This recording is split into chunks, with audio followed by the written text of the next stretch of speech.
So what is the best time frame to trade on? There are just so many time frames to choose between, so how do I know which one to pick?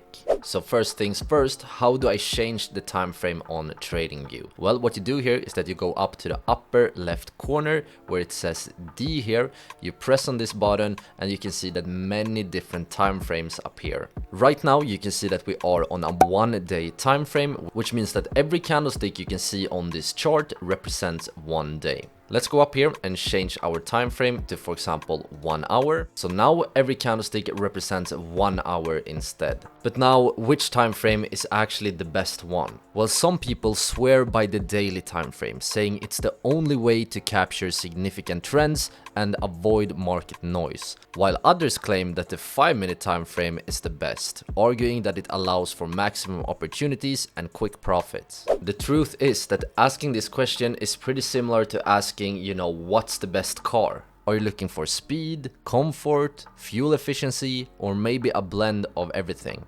Similarly, the best time frame will be unique to each trader. You can definitely argue that some time frames are more suitable for beginners, while some time frames are more suitable to more advanced traders. And many professional traders are actually combining multiple time frames.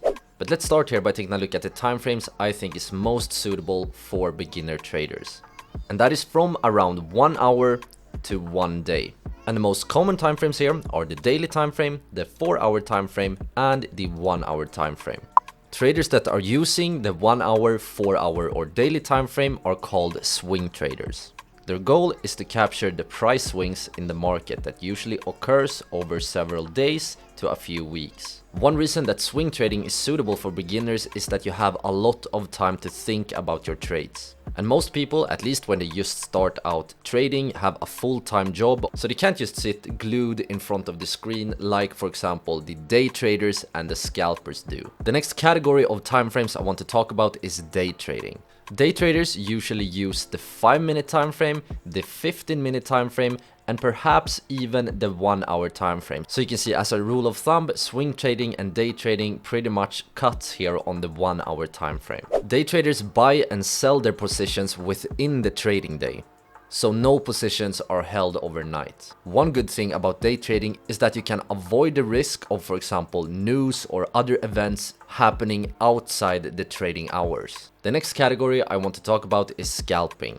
And scalping is a form of ultra-fast trader. They can use, for example, the 1-second time frame, or actually sometimes go even lower. Usually we define scalping as, anywhere from seconds to perhaps, the 5-minute time frame. So if you hear terms like 5-minute scalping, 1-minute scalping, and so on, now you know what they talk about. Scalpers can take hundreds of trades every single day, and it requires a large amount of time, attention, experience, and stress tolerance. Scalping is something I would personally not recommend beginners to start with.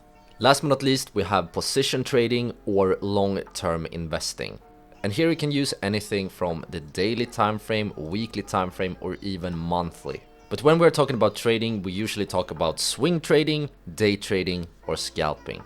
If you guys enjoyed this tutorial and want to learn more about how to use TradingView effectively, please don't hesitate to check out my educational TradingView playlist. We talk about all the tools TradingView has to offer, as well as giving a few tips and tricks on how to improve your trading.